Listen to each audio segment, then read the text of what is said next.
Guys, welcome to the channel. Today I'm going to be bringing you a White Forest deck profile.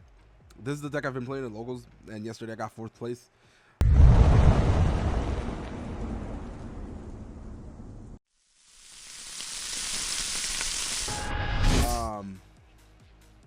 Barely made it into the final cut. But yeah, I've been liking this deck a lot, sincerely, because guys, I do not want to play Reziel. I do not want to play Malice. I don't want to play Atlantean, even though that deck is good. That deck is kind of based. I'm not gonna lie. But it seems like the most of the mainstream strategies are just so, I don't even want to say repetitive. It's like they're so linear, because even if you have different hands, it just end up in the same shit. This deck just made me, I just fell in love with this deck, because even this deck tries to end on the same board. There's so many ways around it, and one of the strongest things the deck has is like the hidden recursiveness to it, because there's like a lot of niche interactions and shit like your opponents are just gonna forget about, because obviously they're playing against Malice and Reziel 24/7. So sometimes they don't, for example, know that Sylvia or Rucia can make your synchros resolved correctly, because yeah, they'll just shuffle back into the deck, and for example, if they tried Veiler imperming them, they'll like still resolve. It's just cute shit like that this deck does allow, that it just made me fucking love it in its entirety. Full disclosure, I'm playing the Fiend Smith version. I'm not playing the toy version. And I do think the toy version is better into hand traps, but the Fiend Smith deck is better into breaking boards.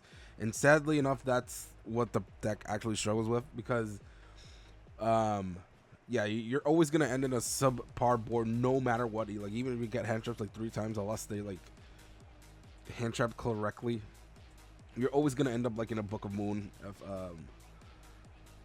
the Book of Eclipse Girl, or some kind of interruptions that will just get you there, which is enough even if you get hand trapped.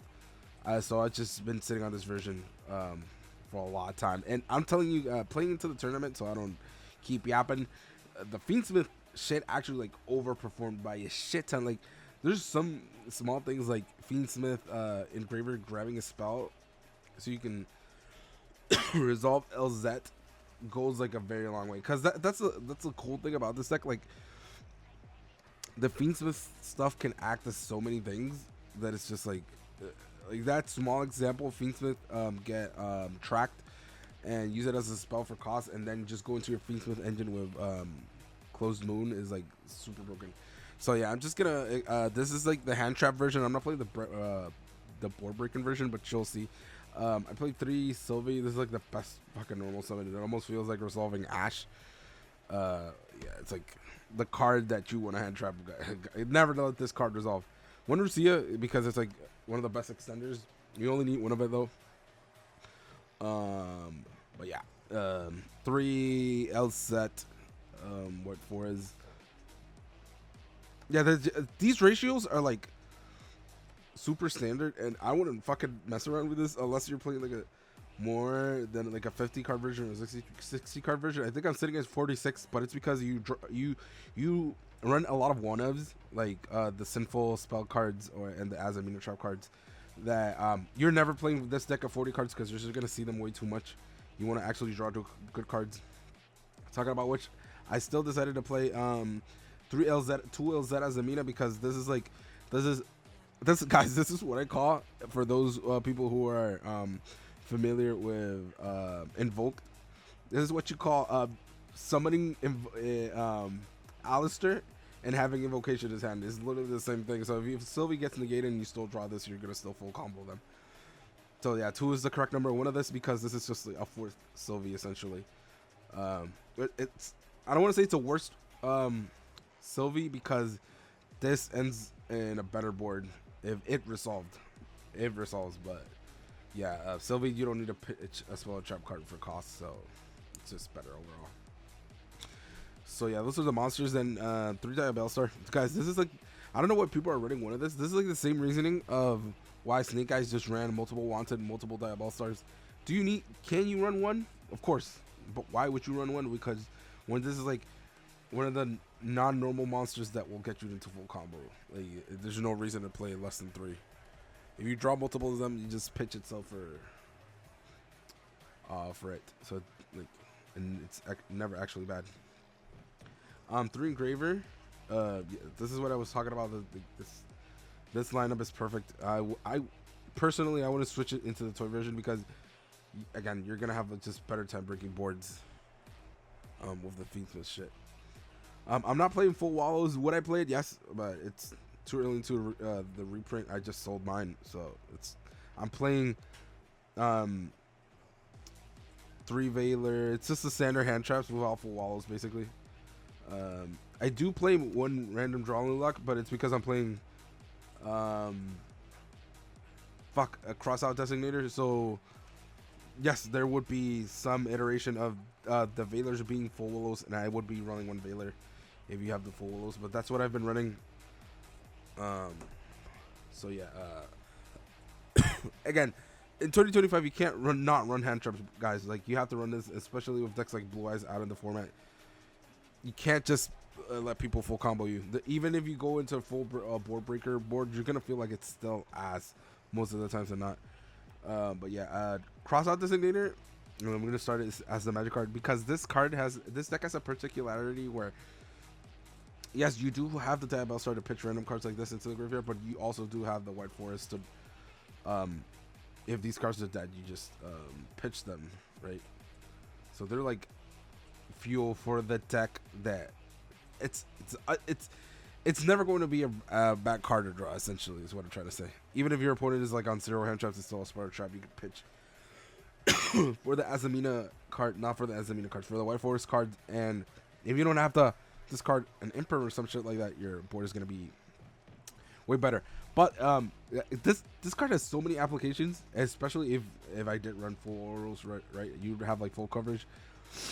But there's fucking cute shit like you using this, for example, during your combo, you use Crossout Designator for Veiler, for example, and then you set this back with, you grab it back with the Azamina Synchro, and then you set it so if you have like talents or droplets in your deck, you're actually like, you don't have to use the Azamina Omni Negate or the Desiree to negate those cards that are just gonna ultimately break their board. You can actually just use them on blank cards that you know you can't lose against. But there's some boards you just, if they talent you, you're like pretty fucked, or if they droplet to you, you're pretty fucked. So just having this card even for playing into your opponent's second turn is good. But yeah, 3 Wanted. This card's absolutely broken. Even with all us getting banned, who would have fucking think? 1 Tails. You don't need more than 1 because yeah, next format it's very justifiable that you need more than 1 of these because it's that good of a card. Yeah, so for now just run 1. I think it's perfectly fine. 1 Sinful Forest, which this card I opted to resolve more of the trap card than this for some reason. Maybe it's because I guess there was some lines where I just full comboed them, and the bounce through was just much more effective than just like the pop 1 or the pop 2. Because there's just some shit you just don't want to pop, I guess, with Chimera. So this card is still good. Don't get me wrong, especially going into boards. There was times where I was like, I drew this, and you could like cheat out the Azamina negate with this, for example, and let your silver resolve. So drawing this card is actually really good too. But I just didn't use it for the purpose it's in the deck for, which is just for Chimera. But yeah. 1 Deceptions. This is a card you don't need to run multiples of because resolving this is really, as your first starter, is really bad in the sense that if you get ashed, you lose. So you want other shit to get ashed during the combo, not this, because you're gonna go like -20. The Hallowed Azamina, obviously, for the combo, of course. Then this is where it gets a little bit spicy. I played 2 talents and 1 thrust. I opted for this ratio because the correct thing is to do 3 talents, of course. But this deck in particular, like I said, it just has a lot of interactions where you send shit. So you can actually just grab thrust into the woes, and then resolve not an Azamina, sorry, an insult of a White Forest, and then you're just like, no matter what happens, you're sitting on the Book of Eclipse. When you get hand trapped, so this is like, and you don't have to. You can always draw 1 and 1 of each. You're like less prone to drawing into triple or double talent. I mean, sorry. Yeah. And then one track, which is for the engraver, and then one droplets. This is, of course, this card was good, and there was an iteration when I was playing 3 of them, but I've decided to play. Sorry guys, I'm literally sick out of my mind. But we still gotta grind that Yu-Gi-Oh, right? We fucking Yu-Gi-Oh boys knows what time it is when we take out the deck in logos, right? No pun intended, by the way. So yeah, one droplets is just for the primary purpose of me putting this into the main deck was for Designator, because this card hurts too fucking much. In the sense where they sometimes they'll droplets you and they'll leave monsters on your board clogging up. I'm gonna give you an example. Like, if sometimes they can droplets you, leave your Azamina. You can't tribute it. You can't do nothing. Sometimes your board is clogged to the point where you can't woes, and it's just little shit you have to be careful about. Just putting this into the main deck just makes your percentages of breaking boards better. Makes Designator better. When you're going first and your board is clogged up, you can send shit. I can't tell you how many times where I go full combo, even my opponent hand trapping me twice, and I have like 16 monsters on board. If you guys play this deck, you know that is an actual real problem. But yeah, and the last 2 trap cards is just woes and the Azamina Fiendsmith. This card is, I've seen people cut this. Guys, don't cut this. This is absolutely bonkers. And it's not even for the fact that you can book up a clip to your opponent. It's like one of the best how do I say follow-ups ever, because you can synchro into the level 6 that pitches that searches you a White Forest card while bringing an Azamina LZ from the deck, so you'll get back your Deception back into your hand with a combo plus Silvery or Rusia for your clapback, for example, which I don't know why people don't play this. It's an extremely good card. I'm gonna go to the side deck first because the side deck actually carried me this past locals, so I just want you guys to have some insight with this side deck. So I ran. Let me talk about this first. I ran the 2 talents, the other 2 talents in the side deck, and the 2 traps I decided to run was 1 barrier for dude. I've actually coped so much that I actually forget the name, for Rizio, and for Christian. This card's actually still good because there's a lot of decks that's actually does a lot to it. It actually does a lot to Atlantean too. Funny enough, sure they could go into your like link plays, but their main board just comes from XYZ, so you can actually set this in. And 1 Black Goes Laugh, which is one of the best card breaking boards. I just didn't decide to put this in the main deck because it just adds like unnecessary bricks. You don't want to like draw like 3 of these and go into your bad hands. Like you're making your deck bad when the deck is already fluent enough in what it does. This card is just good for absolutely when you're going second, because then you absolutely know what your opponent's playing. The hand traps, you've already seen what they're trying to like. Hey, let me give you a small example. If you go into Malice, you know they're not into Nibiru or Veiler or shit like that. So you go use Black Gold Laughs to, when you're breaking the board, to call the links, so they don't actually resolve them when you're trying to build a board. So it's just, this card is just better going second. So I just decided to leave it in the side deck along with the 2 talents, right? No Sanctuary because of the sighting pattern. I'll go into a little bit more detail in a second. 1 Harpies, which is mainly for rogue decks, of course, it's just locals. 3 XYEZ Encores because I thought this was the best card against Razio when going second, along with the Black Ghost Laughs, because it's just like a 1 card out and you don't need to worry about anything. So yeah, and then I ran 3 Lancia, and one Chaos Hunter. This is this is like the side pattern I decided to go into. Even though Sanctuary is good, I'm not gonna knock it off as a side deck card to like get off your thrust. I much rather just go into the Chaos Hunter because that makes your Abo Aku more crazy in the sense that you can actually just recycle these with Abo Aku. It's much harder because when you play for people who have played the Malice matchup, it's like a very gritty back and forth if you're like actually both playing. So the Sanctuary, yes, it's gonna resolve once, but the simple fact you drew into Lancia, let's say for example, you go they go second, you drew into Lancia, you send this, and then you can Abaku it back on your opponent's turn.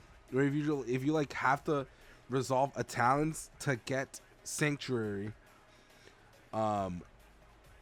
it's not as good as getting your other cards cycling through. Like you just want to draw into this. I would have much rather just ran more copies of Chaos Hunters because this card is just better going second, right? So yeah. Like the problem with Malice is not actually going first; it's going second. So this card is just much more better. That's what I'm trying to say. Like Sanctuary is only good going first, but that's not the problem. Your end board is always gonna be good going first into Malice. Like that's not the problem. The problem is when you have to break your board. So I'm just gonna, if anything, I would put more copies of Chaos Angel. I drew one shifter because of the designators. Guys, when they shifter you have to scoop. Like there's no fucking way you play into shifter. So yeah, and then true Druid Swarm is just for like, yeah, for light and darks. No, like obviously, right? It just gives you a better chance of outing Detonator. It's just like a redundant side against Malice and Razio. It's like cookie cutter, but of course, this helps you go into Chaos Hunter, which is absolutely fucking crazy. So that's the side deck. The main deck, would I change anything in the not the main deck, sorry, the extra deck? I don't think so. I actually like the extra deck a lot. So go to the fusion first. It's one Murcielago, one Ilya Silva, one Desiree, one Chimera, and that's it. Like I said, I wasn't going into a lot into the Chimera, but these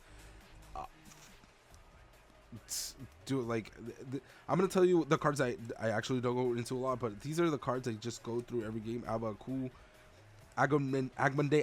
You never cut this because this is one of the cards that absolutely helps you kill Razio on the clapback when they've burned like for 2k. Like this card just steals games. One Closed Haven, one Reiki, and one Sequence, of course. One Tail Bellstar, one Chaos, one Silvera, one Riciela, and one Chaos Angel. Like all these cards you go into consistently. The only two cards are just Chimera, which you have to keep because Sinful is just an absolutely crazy interaction. Which deck? It's a better card against deck that's set the decks that actually set back row, I guess. But the trap card is just much better to resolve into the meta right now. And SP Little Knight is just generic, I guess, if you want to put it like. But I almost never go into the SP, and the last card is Sky Crisis Typhon, which is just for Ryziel. There's games where I actually could have absolutely won to this, and I didn't, just for the simple fact that we were grinding it out, and I wanted to save it for the exact spot for the exact time that I couldn't play Yu-Gi-Oh, because that's just how the game works. Like I was in a grind state for when I was like trying to resolve, for example, Engraver in the graveyard, and playing with Sylvie's going into Chaos Angels, and this card just having this card in the extra deck for like a backup plan when you get hand trap going second is just absolutely crazy. There's no way I would cut this, especially against going into Ryziel. It's just one of the cards that absolutely saves you, especially if you draw like, let's say for example, multiple hand traps, and one hand trap stops them absolutely, for example. And then this is an example against Raziel. They go like into a half-ass board. You can just go Typhon, get rid of their detonator, and then just sit on hand traps. It's just, that card's just absolutely crazy. So yeah, guys, that's the deck list. I'm literally waiting for the next set for this deck to be actually insane. It reminds me of a lot of I don't want to say Snake Eyes, but it is what it is. It's just like I want to say it's like a less toxic version of Snake Eyes, in the sense that they're not FTKing you. It's like you have to know the combos. The combos are not linear at all. I guess that's why this deck struggles a bit in competitive play, because I'm telling you, some of the lines are just really hard to see, and there's a lot of things you gotta keep in track, which is why I love the deck. It's like playing almost like 3 mini games at once while playing this deck. But anyways, guys, I hope you like the deck profile. Comment shit down below. What do you think about the deck? The changes you would do, etc. Shout out to the U community, because you guys are always giving fire advice. But yeah, guys, I'll bring you more deck profiles in the future. I'm gonna bring a budget Blue Eyes deck, because nobody ain't got fucking money for low deload. So stay tuned for that shit. But yeah, guys, thank you for watching, and have a nice start of the weekend, guys. Love you guys, and shit, my voice just cracked. Love you guys, and peace.